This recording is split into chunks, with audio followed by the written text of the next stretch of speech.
Income from other sources ही हम कल से डिस्कस कर रहे थे। इनकम फ्रॉम अदर सोर्सेज हम कल से डिस्कस कर रहे हैं जी। इनकम फ्रॉम अदर सोर्सेज की पहले हमने फुली एग्जेम्प्टेड आइटम्स को डिस्कस किया, उसके बाद कल से हम इनकम फ्रॉम अदर सोर्सेज की फुली और पार्टली टैक्सेबल आइटम्स को डिस्कस कर रहे हैं।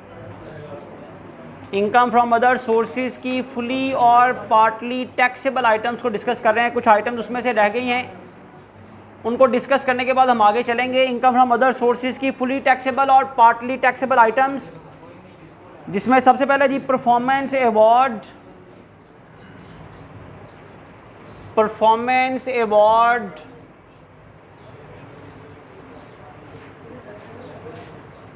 ग्रांटेड बाय चीफ मिनिस्टर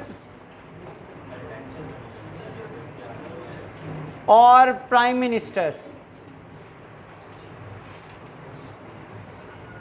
देखें, इससे पहले भी बेटा आपने पढ़ा है कैश प्राइज और cash award granted by president of Pakistan. President कोई इनाम दे, कोई कैश अवार्ड दे तो बेटा वो फुली एग्जेम्प्ट है। लेकिन अगर वजीर आला या वजीर आज़म, चीफ मिनिस्टर या प्राइम मिनिस्टर, चीफ मिनिस्टर और प्राइम मिनिस्टर का मतलब है वजीर आला और वजीर आज़म, अगर कोई कैश अवार्ड या कोई परफॉर्मेंस अवार्ड दें तो वो फुली टैक्सेबल है। प्रेसिडेंट दे तो फुली एग्जेम्प्ट है, चीफ मिनिस्टर या प्राइम मिनिस्टर दे तो फुली टैक्सेबल है।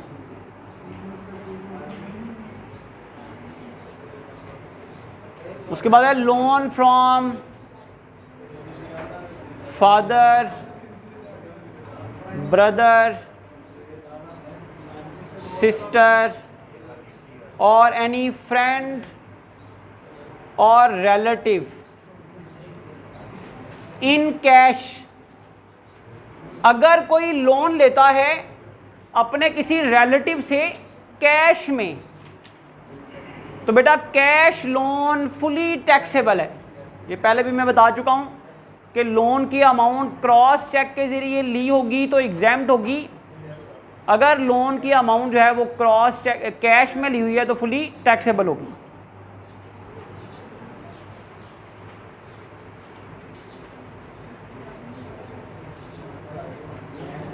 कंपेंसेशन ऑन डिलेड रीफंड्स,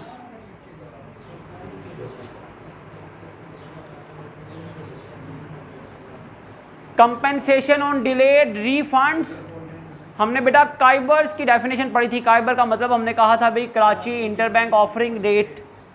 फिर मैंने आपको समझाया कि टैक्स में इसकी ज़रूरत इस वजह से है कि जब भी टैक्स डिपार्टमेंट ने किसी टैक्स पेयर को रीफंड देना होता है, उसका इजाफी पे किया हुआ टैक्स वापस करना होता है, तो अगर टैक्स डिपार्टमेंट डिले से वापस करे, ताख़ीर के साथ वापस करे, तो उस पर जो भी रेट होगा काइबर रेट, उसके मुताबिक टैक्स डिपार्टमेंट को ओरिजिनल अमाउंट भी वापस करनी पड़ेगी, इंटरेस्ट भी देना पड़ेगा। भाई टैक्स डिपार्टमेंट आपको जो कंपेंसेशन देती है, टैक्स डिपार्टमेंट जो डिले पर कंपेंसेशन देती है ना, compensation on delay refund, refund करने में जो डिले होता है उसके बदले में जो कंपेंसेशन मिलती है, उसके बदले में जो कंपेंसेशन मिलती है, that compensation is fully taxable. उसके बाद है बेटा अमाउंट रिसीव्ड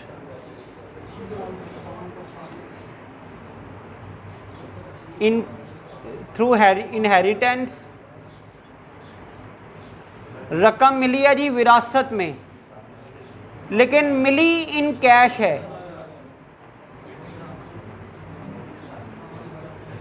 विरासत में किसी को रकम मिले तो बेटा वो फुली एग्जेम्प्ट है अगर वो क्रॉस चेक के ज़रिए मिली है, लेकिन अगर वही इनहेरिटेड अमाउंट किसी को कैश में मिली हो तो वो फुली टैक्सेबल है।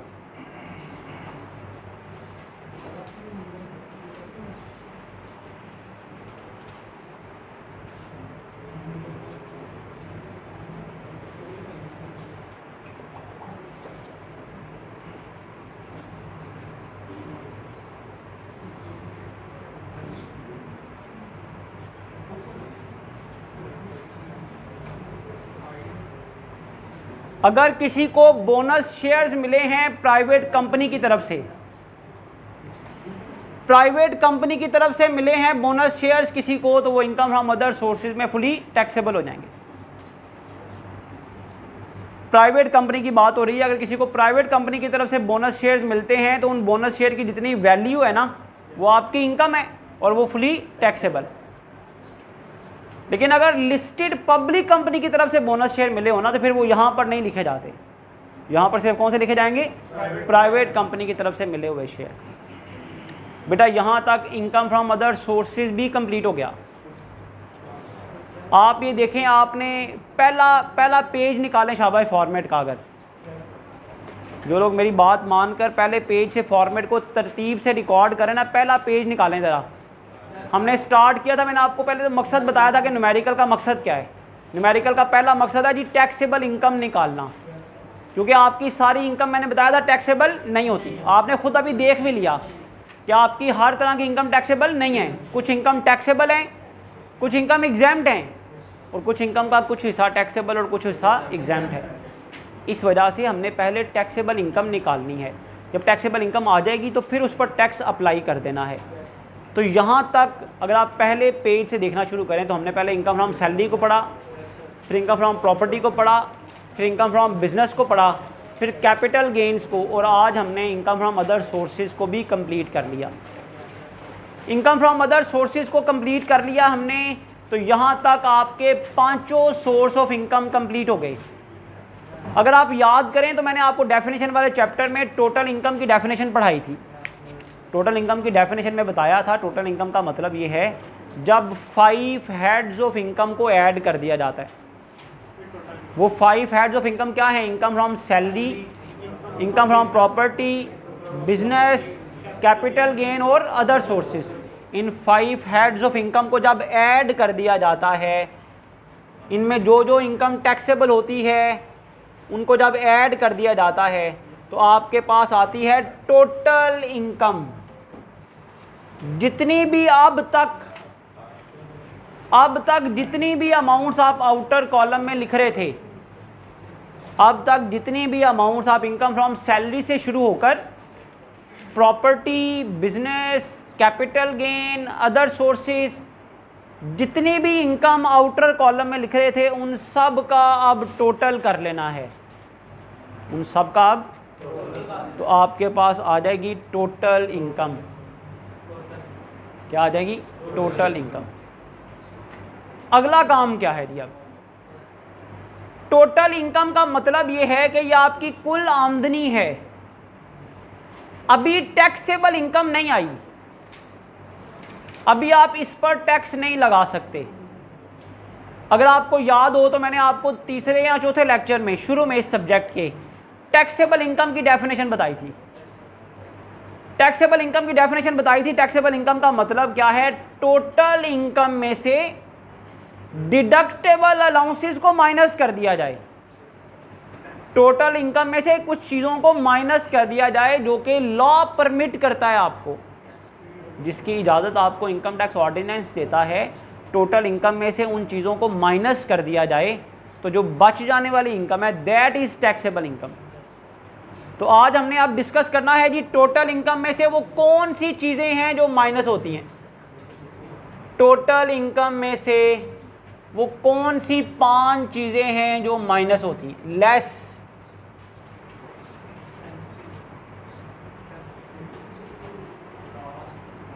क्या क्या माइनस होगा जी। नंबर 1, ज़कात डिडक्टेड अंडर ज़कात एंड उशर ऑर्डिनेंस।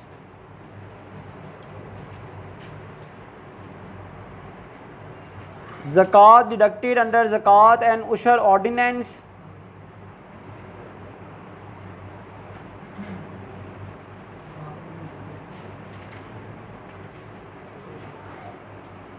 जो ज़कात आपकी डिडक्ट होगी ज़कात एंड उशर ऑर्डिनेंस के मुताबिक, इसमें वो ज़कात शामिल नहीं है जो आप पुअर रिलेटिव्स को या जानने वालों को दे देते हैं। ज़कात जो आप जानने वालों को, रिश्तेदारों को अदा कर देते हैं या किसी मांगने वाले को दे देते हैं, किसी गरीब को दे देते हैं, ये वो ज़कात नहीं है। ये ज़कात वो है जो आप ज़कात काटें या बैंक वाले काटें आपकी ज़कात, या आप ख़ुद ज़कात हुकूमत के सेंट्रल ज़कात फ़ंड में जमा करवाएं। जो ज़कात आप ख़ुद काट लेते हैं ना और अपनी मर्ज़ी से अदा करते हैं, वो ज़कात ये नहीं है। यहाँ पर वो ज़कात माइनस होनी है जो ज़कात काटी जाए, या आप ख़ुद काट कर हुकूमत के बनाए हुए जो बैतुल माल है, ज़कात फ़ंड है, वहाँ जमा करवाएं जाकर। ये जो बैंक वाले लोगों की ज़कात काट लेते हैं ना, ये वही ज़कात है जिसकी बात हम कर रहे हैं, ज़कात डिडक्टेड। क्योंकि ज़ाती तौर पर जो आपने ज़कात दी है उसका कोई सबूत नहीं होता। हाँ, हुकूमत के सेंट्रल ज़कात फ़ंड में जमा करवाया होगा, बैंक वाले आपकी ज़कात काटेंगे तो उसका सबूत होगा बाकायदा।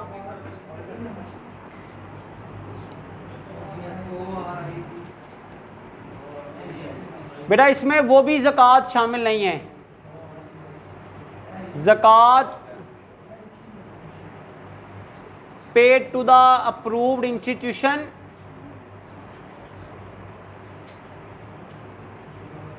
आप किसी इदारे को ज़कात दे देते हैं,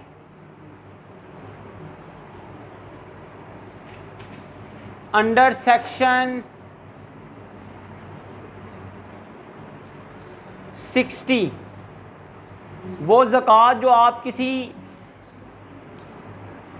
इदारे को दे देते हैं, किसी तालीमी इदारे को, किसी हॉस्पिटल वगैरह को दे देते हैं, वो भी इसमें शामिल नहीं है।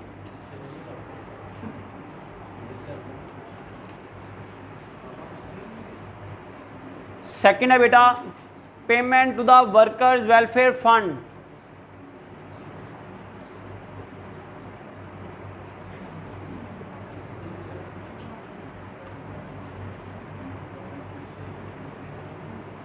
वर्कर्स वेलफेयर फ़ंड, किसी कंपनी में आप जॉब कर रहे हों, आपकी सैलरी में से वर्कर वेलफेयर फ़ंड या वर्कर पार्टिसिपेशन फ़ंड की मद में रकम अगर काटी जाती है,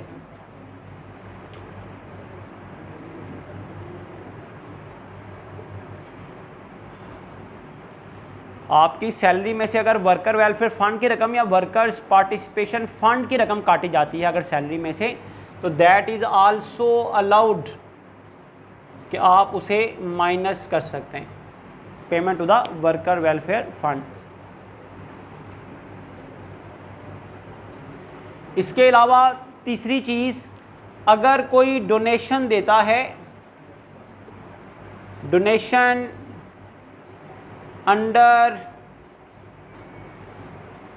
clause 61 schedule 2, class 61 schedule 2, for example इसमें payment to the Shaukat Khanum, donation to the Shaukat Khanum hospital, Pakistan red crescent society,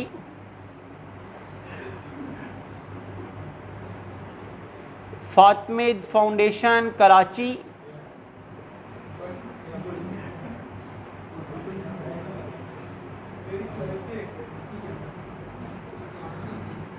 देखें ऐसी डोनेशन जो आप क्लॉज 61 स्केड्यूल 2 के मुताबिक पे करें। अब ये क्लॉज 61 स्केड्यूल 2 क्या है? इनकम टैक्स ऑर्डिनेंस 2001 में बाकायदा लिस्ट दी हुई है कि आप इन इदारों को अगर डोनेशन देंगे तो वो डोनेशन आपको यहाँ पर माइनस करने की इजाज़त है। 3 मैंने मेन नाम ये लिखे हैं, Shaukat Khanam, Pakistan red crescent society और फातमिद फाउंडेशन, क्योंकि ये आपके न्यूमेरिकल में बार बार यूज़ हुए हैं। इसके अलावा भी कई और तरह के इदारे हैं जो क्लॉज 61 स्केड्यूल 2 में आते हैं। अगर आपने उनको डोनेशन दी होगी तो वो भी अलाउड है फॉर डिडक्शन। ज़कात deducted, payment to the workers welfare fund, donation under clause 61 schedule 2। Fourth है बेटा profit on date,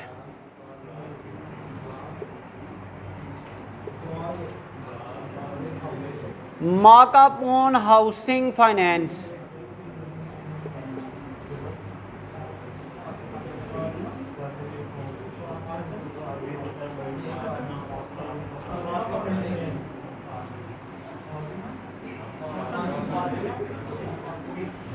फैतमिद foundation, loan for construction और एक्वायरिंग ऑफ हाउस। बेटा फोर्थ वन क्या है जी? फोर्थ है जी प्रॉफिट ऑन डेट या मार्कअप ऑन हाउसिंग फाइनेंस। क्या मतलब है बेटा इसका? इसका मतलब ये है कि आपने कर्ज पर सूद दिया। कौन सा कर्ज? हर कर्ज पर सूद यहां पर माइनस नहीं होगा। प्रॉफिट ऑन डेट का मतलब तो ये है कि कर्ज पर सूद दिया हो, लेकिन यहां पर मैं बता रहा हूं कि हर कर्ज का सूद शामिल नहीं है। प्रॉफिट ऑन डेट का मतलब यहां पर क्या है? मार्कअप ऑन हाउसिंग फाइनेंस का मतलब है कर्जा लिया हो या घर की तामीर के लिए या घर खरीदने के लिए। भाई घर की तज़ीबो आराइश के लिए भी नहीं, रेनोवेशन के लिए भी नहीं, या घर को खरीदने के लिए या घर को बनाने के लिए जो कर्जा लिया जाता है उस पर जितना भी इंटरेस्ट होता है ना, उस पर जितना भी इंटरेस्ट होता है, उस पर जितना भी सूद होता है, दैट इज अलाउड कि आप उसे यहां पर माइनस कर सकते हैं। अच्छा, इसके लिए रिस्ट्रिक्शन है, restricted up to 50% of taxable income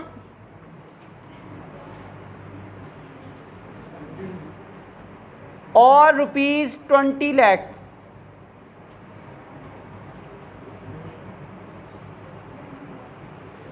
which ever is less, कि जो प्रॉफिट ऑन डेट है ना, कर्ज पर सूद, वो टैक्सेबल इनकम के 50% या 20 लाख से ज्यादा नहीं होना चाहिए। अगर किसी का प्रॉफिट ऑन डेट बनता है 22 लाख, प्रॉफिट ऑन डेट कितना बनता है? तो मैक्सिमम कितना माइनस करने की इजाजत है? 50% ऑफ टैक्सेबल इनकम निकालें। अगर 50% ऑफ टैक्सेबल इनकम आता है सिर्फ 7 लाख, तो फिर 7 लाख से ज्यादा माइनस नहीं कर सकते। अगर 50% ऑफ टैक्सेबल इनकम कितना आता है? 7 लाख और 20 लाख, दोनों में से क्या 7 लाख कम है ना, तो रिस्ट्रिक्शन है कि आप 7 लाख से ज़्यादा माइनस। और अगर आपकी टैक्सेबल इनकम, मेरी बात जरा समझिएगा, आपकी टैक्सेबल इनकम है बेटा 40 लाख, सॉरी टैक्सेबल इनकम है 30 लाख, कितनी है टैक्सेबल इनकम? कितनी है? उसका क्या लें? कितना आ गया? 15 लाख। 15 लाख और 20 लाख, 15 लाख, मैक्सिमम 15 लाख माइनस होगा। और अगर आपका प्रॉफिट ऑन डेट होता है 16 लाख, तो फिर अगर प्रॉफिट ऑन डेट कितना आता है? 16 लाख, तो मैक्सिमम कितना माइनस होना था? 15 लाख। अभी मैंने बताया है 30 लाख का 50% लिया तो 15 लाख आ गया। 15 लाख और 20 लाख में से 15 लाख मैक्सिमम माइनस होना है। आपका प्रॉफिट ऑन डेट कितना आ रहा है? तो 16 लाख को रिस्ट्रिक्ट करें कि कहाँ तक? 15 लाख तक, क्योंकि रिस्ट्रिक्शन के मुताबिक आप 15 लाख से ज़्यादा माइनस नहीं कर सकते। पांचवी और आखिरी चीज़ जो टोटल इनकम में से माइनस होनी है, that is children education fees. अगर अपने बच्चों की तालीम पर कोई सैलरीड पर्सन पैसा खर्च करता है तो टैक्स वाले इस बुनियाद पर भी उसे राहत देते हैं। अपने बच्चों की तालीम के लिए अगर टैक्स पेयर पैसे खर्च करता है, चिल्ड्रन एजुकेशन फीस,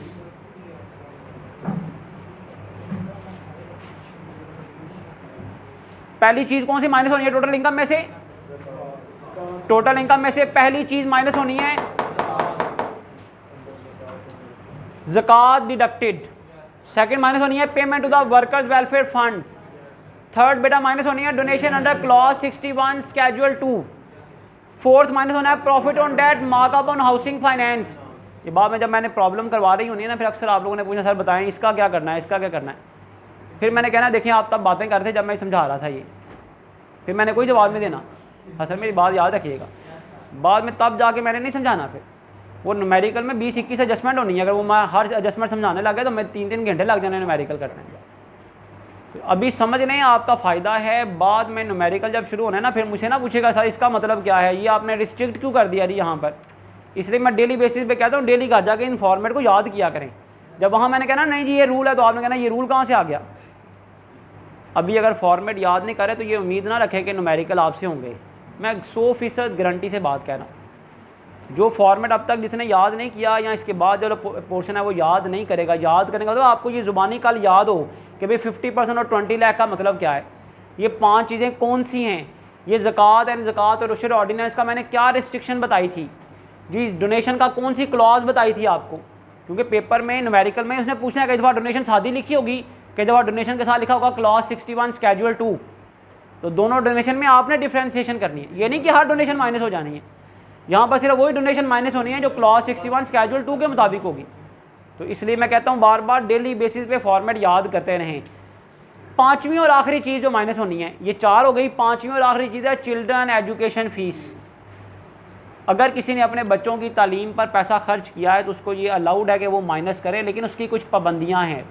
पहली पाबंदी तो ये है अगर उसकी टोटल इनकम जो है नॉट अलाउड, ये चिल्ड्रन एजुकेशन फैसिलिटी की जो डिडक्शन है ना ये अलाउड नहीं होगी। If total income of person is ₹15 lakh और मोर, ये याद रखें। पहले जब भी चिल्ड्रन एजुकेशन फीस की एडजस्टमेंट करने लगे ना तो पहले देख लें उसकी टोटल इनकम कितनी है। अगर उसकी टोटल इनकम 15 लाख या 15 लाख से ज़्यादा है तो उसे चिल्ड्रन एजुकेशन फीस की डिडक्शन अलाउड नहीं है। अगर उसकी टोटल इनकम कहाँ है, ये देखें टोटल इनकम, अगर उसकी टोटल इनकम 15 लाख या 15 लाख से ज़्यादा है तो याद रखें उसको चिल्ड्रन एजुकेशन फ़ीस की जो डिडक्शन है ना ये अलाउड, ये 5 चीज़ें लेस होनी है ना, मैंने लिखा नॉट अलाउड कि ये लेस नहीं होगी, फिर ये अलाउड। अगर उसकी सैलरी टोटल इनकम उसकी कितनी है 15 लाख या उससे ज़्यादा है, और अगर 15 लाख या उससे ज़्यादा नहीं है, 14 लाख है, 12 लाख है, 10 लाख है टोटल इनकम, तो फिर क्या करना है, फिर जितनी उसने चिल्ड्रन एजुकेशन फीस पे की हुई ना 3 चीज़ें कैलकुलेट करनी है। सबसे पहले आपने लेना जी 5% of tuition fee.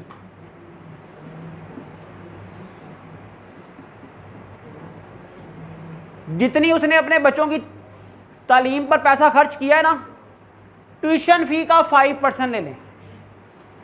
Tuition fee आप देखें अभी कॉलेज की फ़ीस या यूनिवर्सिटी की फ़ीस जमा करवाते हैं ना तो वाउचर पे लिखा होता है इतनी ट्यूशन फ़ी है, बाकी जी ये बाकी लाइब्रेरी चार्जेज़ हैं, ये स्पोर्ट्स चार्जेज़ हैं, ये बाकी चार्जेज़ हैं।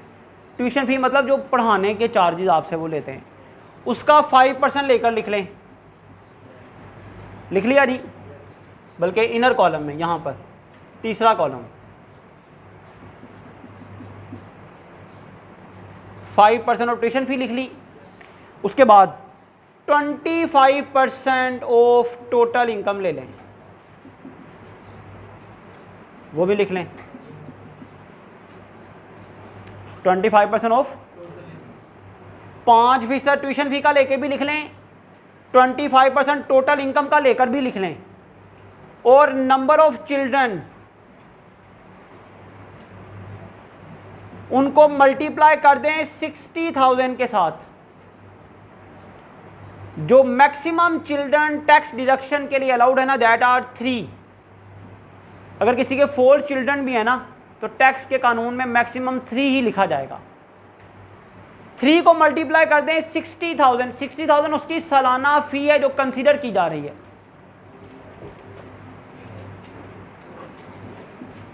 तीन चीज़ें लिखनी है, क्या बोला? 5% of tuition fee, then 25% of total income, then number of children multiply by 60,000। ये 3 अमाउंट आ गई आपके पास। इन तीनों में से जो कम होगी विच एवर इज लेस, बेटा इन तीनों में से जो कम होगी वो अलाउड है कि आप उसको माइनस कर लें। इन तीनों में से माइनस किसको करना है? जो तीनों में से सबसे कम होगी। अब बेटा देखें मैंने ज़कात लिखी थी यहां पर, ज़कात worker welfare fund, donation under clause 61 schedule 2, profit on debt, markup on housing finance, और चिल्ड्रन एजुकेशन फ़ी की मैंने 3 अमाउंट्स इनर कॉलम में कैलकुलेट की और कहा जी इन तीनों में से जो सबसे कम है उसे यहाँ पर लिख लें। अब ये देखें पांचों डिडक्शन 1 2 3 4 और ये 5, इन पांचों को अब माइनस कर दें जी, इन पांचों को टोटल इनकम में से माइनस कर दें। ये देखें बेटा, यहां पर टोटल इनकम थी ना, यहां पर टोटल इनकम है, टोटल इनकम में से 1 2 3 4 और ये 5, इन पांचों को इकट्ठा किया और टोटल इनकम में से माइनस कर लिया बेटा। अब आपके पास आएगी actual taxable income, actual taxable income. Total income में से ये डिडक्शन ज़कात की, payment to the worker welfare fund की, donation under clause 61 schedule 2, profit on debt, markup on housing finance और चिल्ड्रन एजुकेशन फ़ीस, इन पांचों को माइनस कर लें इकट्ठा करके, तो आपके पास एक्चुअल टैक्सेबल इनकम आ जाएगी। तो यहाँ तक आपका आज का लेक्चर जो है वो वाइंड अप हो गया। कल से हम इंशाल्लाह ताला, अब टैक्सेबल इनकम आ गई है ना, कल से अब हम टैक्स कैलकुलेशन के स्टेप्स पढ़ेंगे। 7 स्टेप्स हैं टैक्स कैलकुलेशन के, एक एक भी पढ़े ना डेली तो 7 दिन और लगेंगे मैक्सिमम, 2 भी पढ़े जा सकते हैं। हम देखेंगे जिसमें आसानी से आप कर लेंगे उसमें 2 पढ़ लिया करेंगे, जिसमें थोड़ा टेक्निकल एडजस्टमेंट होगी उसमें 1 पढ़ लिया करेंगे। अब हमने इनकम निकाल ली है, अब अगला काम है टैक्स कैलकुलेशन सीखना। तो कल से इंशाल्लाह ताला हम टैक्स कैलकुलेशन जो है वो स्टार्ट कर देंगे इंशाल्लाह ताला। तो यहाँ पर ये लेक्चर हम माइंड अप करते हैं।